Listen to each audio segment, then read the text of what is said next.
So I'm on the train, and I get a text from my dad. Right after the train starts moving, do not make a sound. Aliens have taken over the world. Anyone who makes a noise gets dimensionally collapsed. Only silence keeps you alive. I read that and my heart just stops. Because my dad's been missing for 3 years. His phone's been dead forever. So who the hell is texting me right now? I barely even breathe. I call the number back immediately. But all I get is that robotic voice. Sorry. The number you have dialed is out of service. What the hell? How can a dead number even send texts? Right as I'm freaking out, the train starts moving.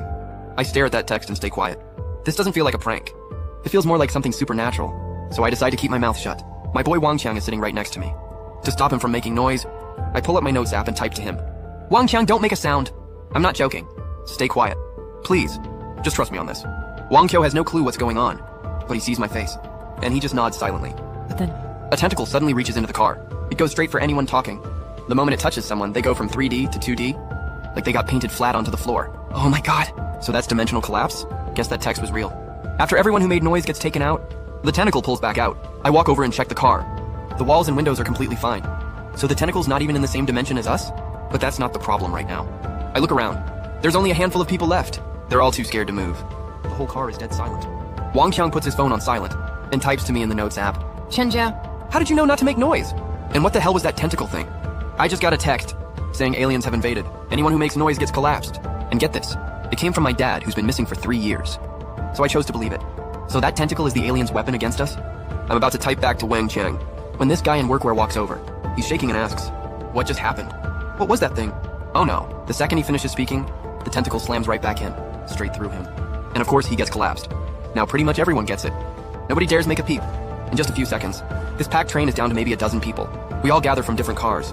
Looking at all those 2D bodies on the floor, nobody dares move. Someone tries to call the cops, but there's zero signal.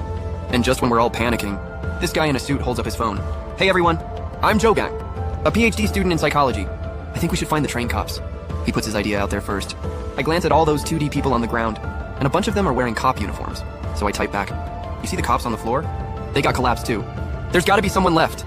The train's still moving, right? Even if everyone else got flattened, the driver's probably still there. Zhou actually makes sense. The train is still moving forward. Maybe the driver's alive. Then this guy in a jacket holds up his phone too. Hey, I'm Liu Meng. What if the driver's working with the tentacle? Then we're just walking to our deaths. Use your head. If they were working together, the cops wouldn't be dead. And none of us have signal. We can't call for help. I heard drivers have satellite phones. That might be our only shot. Right then. My phone gets another text. Whatever you do, don't ask any staff for help. I go pale. I quickly type to the group. Hey everyone, I'm Chen. I know this sounds insane, but we're all in this together. So we need to share info. When I first got on, I got a text from my dad who's been missing 3 years. He said aliens have taken over, and not to make noise after the train starts, or we'd get collapsed. I know it sounds crazy, but I chose to believe it. And now, everything's playing out exactly like he said. And just now, I got another text from him, telling me not to trust any staff. Everyone reads what I typed, and they all look shocked. Except Zhou Gang, he just smirks. How can a dead number send texts? Your dad's been gone for 3 years. How would he even know you're on this train today? And also, none of us have signal. So how are you getting texts? That hits me like a truck. Wait, he's right. I totally forgot about the signal. Zhou Gang's face suddenly turns cold. Chen, your story's full of holes. You keep stopping us from getting help. What are you really after? Now everyone's staring at me. But I don't panic. I calmly introduce myself. I'm a third-year police academy student. I'm on the school's honor roll. You can check online if you don't believe me. There's no signal. How are we supposed to check? This blonde guy chimes in too. Yeah. And honestly, you don't even look like a cop student. I noticed this blonde guy earlier. He wasn't part of the convo at first, just trying to open games on his phone. But with no signal, he finally joins in, but he's twitching like crazy. Clearly struggling. Hugang notices too. Dude, you got a phone addiction or what? It's been like half an hour without internet. You must be feeling rough right now. Yeah, what should I do? Only way out is to escape. Then I can find you some sedatives at a pharmacy. That'll ease the pain. Desperate people do desperate things. The blonde guy immediately starts listening to Zhou Gang. Great. So how do we get out fast? We hit the emergency alarm. Let the driver know what's happening. Are you insane? Making noise will attract the tentacle. None of us are getting out alive. Zhou Gang just glances at me and ignores me. Zhou Gang, how sure are you? 50%. Zhou Gang, only 50% sure. And you're gonna hit the alarm? Everyone, you saw it yourselves. You know what happens to people who make noise. Zhou Gang's plan is just sending you to die. At this point, everyone except Zhou Gang is hesitating. If we gamble and lose, we get collapsed. But what if we win? The driver can contact the outside. We all get out of this hellhole. So it's either sit here and wait to die, or take a shot at surviving. Gotta hand it to Zhou Gang. He knows how to stir people up. Probably something he learned in his major. Good at exploiting human weakness. The blonde guy jumps on board too. I'd rather take that gamble than sit here scared. And Zhou Gang's coming with us. If we die, we all die together. He's got no reason to screw us over. With that, A lot of people say they're in. I can tell there's no stopping them. So I grab Wang Qiang and signal him to follow me to the next car. Chen, I'd be careful about trusting that text too. If it's really your dad, Li Fang, Liu Meng, and the baby all turn 2D instantly, then pulls back. Chen, what the hell just happened? You're asking me? I have no idea. I still don't get it. Why would Li Fang and Liu Meng set me up? But when Li Fang grabbed me, her grip was way too strong for someone who just gave birth. And Liu Meng, I remember that weird look on his face. None of this makes any sense. I tell Wang Qiang everything about the texts. So it really is your dad texting you? He saved us. Yeah, I think so. But how's a dead number sending texts? And how are you getting messages with no signal? It's still weird. Yeah, it's weird. But compared to alien tentacles, does it even matter? As long as I know my dad's alive, and he's helping us, that's enough. We can figure out the rest after we get out of this. But your dad said not to trust anyone. Does that include me too? In theory, yeah. I trust my dad. But you're my best friend. I can't find a reason to doubt you. Maybe my dad doesn't even know you're on this train. He used to really like you. Treated you like his own son, right? And then, I see Zhou Gang walking over. He's alive. Zhou Gang, what happened? How are you still alive? I hit the alarm, then hid in the bathroom. When I came out, everyone was flattened. You bastard. That was your plan all along, wasn't it? Using the blonde guy and the others as guinea pigs? That was over a dozen lives. You feel no guilt at all? What was I supposed to do? My mom's birthday is tomorrow. My dad died years ago. I'm all she has left. If I die, how's she gonna live?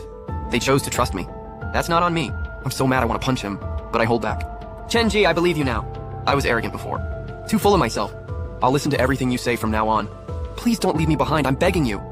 I want to go home for my mom's birthday. I bought her a gold peach. I just want to give it to her myself. Wang Qiang looks moved. Chen, maybe we can bring him along. More people, more strength, right? But I don't think so. Because when I looked at Zhou Gang's phone, I spotted an alarm icon in the corner. Zhou Gang, why'd you set an alarm? You said you wanted to go home for your mom's birthday. So why are you trying to kill us? Zhu Gang sees I caught him, and his face completely changes. Because we're already dead. Chen, you're not getting out either. We're all dying together. Right then, Zhou Gang's alarm goes off. He throws his phone toward us. The tentacle comes for the sound, and grabs the phone. Wang Qiang and I make a run for the next car. Zhu Gang sees his plan failed, and starts yelling. Chen, you think you can escape? No one gets out. No one. His voice drowns out the alarm, and the tentacle goes straight for him. Next thing, he's flattened on the floor, like a printed picture. No more sound from him. Wang Qiang turns pale, and then my dad texts again. There's something in this car you need. I ignore it, because I've got something more important to deal with. The train enters a tunnel again. The wheel noise fills the whole car. Now I can finally talk. Wang Qiang, you're next, right? Chen, what are you talking about? When Liu Meng and Li Fang died, I got suspicious. Why did Li Fang only grab me? She completely ignored you, like they were only trying to kill me. And then Zhou Gang, he only talked to me the whole time. He even threw his phone toward me.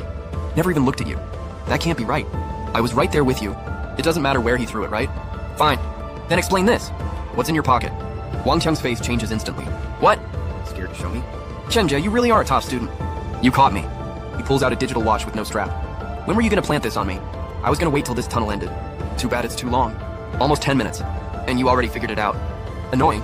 But even though he says that he doesn't look worried at all, he probably has another trick. You're not even Wang Qiang, are you? Doesn't matter anymore. No one's getting out of here alive. Not even your dad can save you, right? Then I'll save myself. I pull out my folding knife and stab straight at him. He blocks with his hand and drops the watch. I kick him down and grab the watch. You're wrong. 10 minutes was never the length of this tunnel. It's only 5 minutes. The reason you thought it's 10? Because after the tunnel, there's a mountain pass. It's dark too, but the echo isn't loud enough. Won't cover our sounds. So Wang Qiang, bye. Right as the train's about to leave the tunnel, I set off the watch alarm, then toss it onto Wang Qiang. The tentacle comes for the sound and stabs straight through. Now I'm the only one left on this train. I look at my dad's last text again. There's something in this car you need. And then it all comes back to me. The aliens invaded 10 years ago. The tentacles were their weapon. Most of humanity got collapsed. My dad, a surviving scientist, worked day and night to find a way to fight back. But right before he succeeded, and he got collapsed too. A week ago, the survivor leader found me. He said they could use tech to send me into my dad's consciousness. The answer to defeating the aliens had to be in there. This train is my dad's mind, and the one texting me is his subconscious. He's been helping me the whole time. The passengers, they were created by the aliens to stop me. Why didn't they just jump me from the start? Because my dad used his subconscious to limit their thoughts, made them forget their mission, and think they were real passengers. And the way to beat the aliens is hidden in this very car. After some searching, I finally find a notebook under the seat. Yes, humanity has a chance. Inside that notebook is the answer. Dad, I'll finish what you started. Defeat the aliens. Save humanity. And in the end, with everything we had, we finally took out the tentacles and sent the aliens back where they came from. The end of story.